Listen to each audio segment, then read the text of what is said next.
بسم اللہ الرحمن الرحیم۔ السلام علیکم معزز طلباء کرام، آپ سب کیسے ہیں؟ آج ہم موطا امام محمد کے سبق نمبر 89 کو پڑھیں گے۔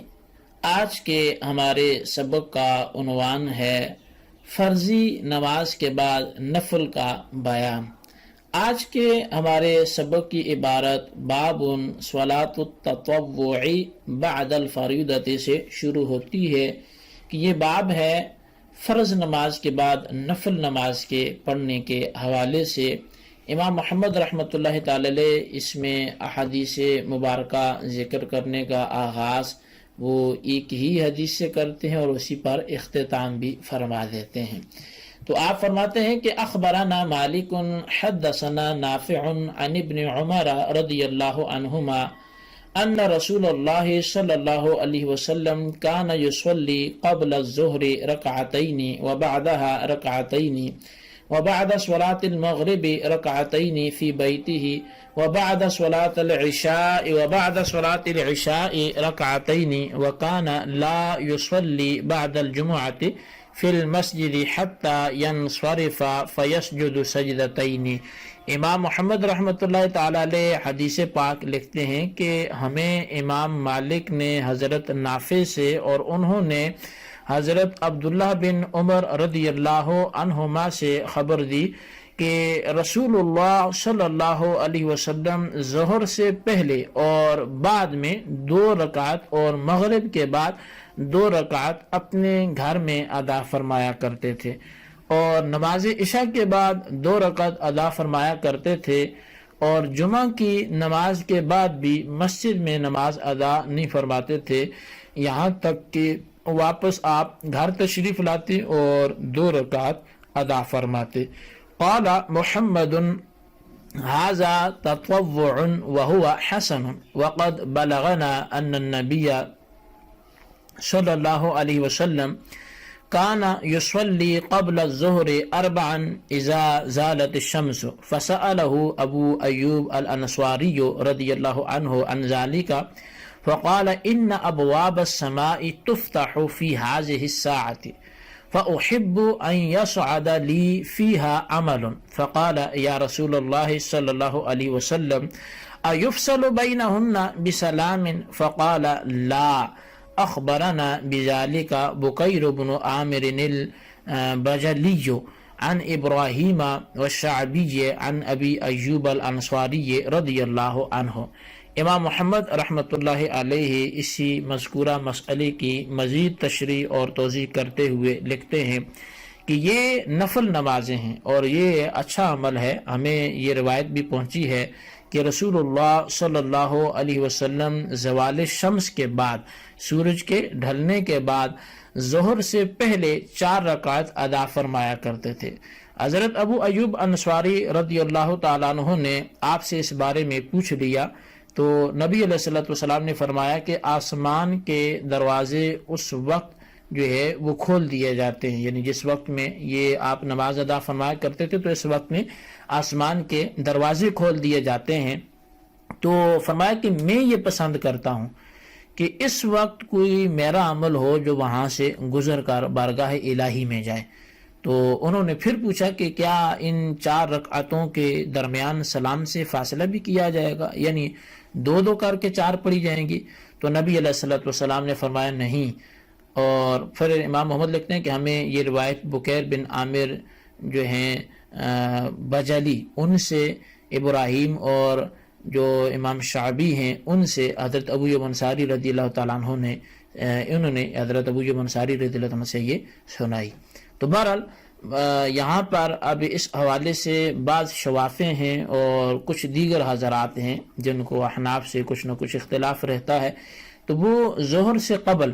صرف 2 رکعت سنت کے قائل ہیں، لیکن امام محمد رحمۃ اللہ علیہ فرماتے ہیں کہ ہم تک حضور صلی اللہ علیہ وسلم کی حدیث پاک حضرت ابو ایوب انصاری رضی اللہ تعالیٰ عنہ سے وہ یہ پہنچی ہے کہ آپ صلی اللہ علیہ وسلم ظہر سے قبل 4 رکعت ایک سلام کے ساتھ ادا فرمایا کرتے تھے، لہٰذا نماز ظہر کے فرضوں سے پہلے 4 رکعت ادا کرنا یہ سنت ہے، اور اس کی روایت بخاری و مسلم میں بھی موجود ہے۔ اور بخاری کی جو روایت ہے وہ یہ ہے کہ سیدہ عائشہ صدیقہ رضی اللہ تعالیٰ عنہ آپ فرماتی ہیں کہ حضور صلی اللہ علیہ وسلم 4 رکعت ظہر سے پہلے اور 2 رکعت صبح کے فرضوں سے پہلے یہ ہرگز نہیں چھوڑتے تھے۔ اور اسی طرح ترمذی شریف کی حدیث ہے، حضرت مولا علی المرتضی شیر خدا کرم اللہ تعالی وجہ الکریم، ان سے روایت ہے کہ حضور صلی اللہ علیہ وسلم وہ ظہر کے فرضوں سے قبل 4 رکعت اور بعد ظہر 2 رکعت ادا فرمایا کرتے تھے۔ اس بارے میں حضرت عائشہ صدیقہ رضی اللہ تعالیٰ عنہ اور حضرت ام حبیبہ رضی اللہ تعالیٰ عنہ ان سے بھی روایات ہیں، اور اس پر اکثر اہل علم جو حضور علیہ الصلوۃ والسلام کے صحابہ ہیں ان کا عمل بھی اسی پر ہے، اور ان کے بعد والے حضرات کے نزدیک بھی یہی جو مذہب ہے وہ مختار ہے کہ آدمی ظہر سے پہلے وہ 4 رکعت پڑھے، اور یہی کہ آدمی ظہر سے پہلے 4 رکعت پڑھے۔ اور حضرت سفیان ثوری جو ہیں وہ اور اسحاق کا بھی یہی قول ہے۔ یہ ترمذی شریف کے حوالے سے میں نے عرض کیا۔ تو برحال ظہر سے پہلے 4 رکعت اور ظہر کے فرائض کے بعد 2 رکعت۔ اسی طرح عمر بن میمون کہتے ہیں، یہ مصنف ابن ابی شیبہ کی روایت ہے کہ نبی علیہ الصلوۃ والسلام کے صحابہ کرام ظہر سے پہلے 4 رکعت اور فجر سے پہلے 2 رکعت وہ ہرگز نہیں چھوڑتے تھے۔ حضرت عبداللہ بن مسعود رضی اللہ تعالیٰ عنہ آپ کہتے ہیں کہ ظہر کے فرضوں سے پہلے 4 رکعت میں سلام صرف آخر میں پھیرا جائے، درمیان میں تشہد ہی پڑھی جائے۔ اور عبداللہ بن عتبہ وہ کہتے ہیں کہ میں نے حضرت عمر رضی اللہ تعالیٰ عنہ کو ظہر کے فرضوں سے پہلے 4 رکعت پڑھتے دیکھا۔ تو اب یہ کثیر احادیث مبارکہ آپ کے سامنے پیش کی گئی ہیں، تو ان تمام احادیث سے واضح طور پر یہ ثابت ہوتا ہے کہ نبی اکرم صلی اللہ علیہ وسلم اور آپ کے صحابہ کرام اور ان کے بعد والے حضرات کا بھی یہی معمول تھا کہ نماز ظہر کے فرضوں سے پہلے وہ 4 رکعات ادا فرمایا کرتے تھے، اور ان 4 رکعتوں کو ایک سلام کے ساتھ بھی پڑھا جاتا تھا۔ اور ان 4 رکعتوں کی یہاں تک پابندی مذکور ہے کہ بروایت مصنف ابن ابی شیبہ وہ یہ بات بھی آئی ہے کہ نبی اکرم صلی اللہ علیہ وسلم اگر ظہر سے پہلے کسی وجہ سے ان 4 رکعات کو ادا نہ کر پاتے تو ظہر کے بعد پھر بھی ان کو ادا فرما لیا کرتے تھے۔ اور احناف کے ہاں بھی یہی مذہب ہے کہ آپ ظہر سے پہلے 4 رکعات سنت وہ ادا کریں گے، اور اگر کسی سبب سے رہ بھی گئی یا بندہ مسجد میں اس وقت پہنچا کہ جماعت قائم ہو چکی تھی تو اب اس کو ان سنتوں کی اجازت ابھی نہیں دی جائے گی، ابھی وہ جماعت میں شامل ہو، لیکن بعد جماعت جب بقیہ 2 سنت بھی پڑھ لے تو اس کے بعد پھر وہ ان 4 رکعات کو وہاں پر ادا کرے گا۔ مسلم شریف کی حدیث میں بھی کیونکہ وہاں متعدد احادیث مروی ہیں صحیح مسلم میں بھی، لیکن ایک یہ کہ حضرت ام حبیبہ رضی اللہ تعالیٰ عنہ نے جب سے نبی علیہ الصلوۃ والسلام کی زبان اقدس سے یہ سنا کہ جو شخص رات دن میں 10 رکعات پڑھے گا تو اس کے لیے ان کے بدلے میں جنت میں گھر بنایا جائے گا، تو انہوں نے کبھی بھی پھر ان میں سستی نہیں کی ہے۔ یہ حضرت ام حبیبہ رضی اللہ تعالیٰ عنہ کے حوالے سے صحیح مسلم میں موجود ہے۔ اسی طرح سیدہ طیبہ عائشہ صدیقہ رضی اللہ تعالیٰ عنہ بھی ظہر سے قبل آپ صلی اللہ علیہ وسلم کی 4 رکعات جو ہے وہ گھر پہ ادا کرنا یہ بیان فرماتی ہیں۔ تو بہرحال ظہر کے فرضوں سے پہلے اور زوال شمس کے بعد، یعنی ظہر کا وقت جب شروع ہو جائے تو اسی میں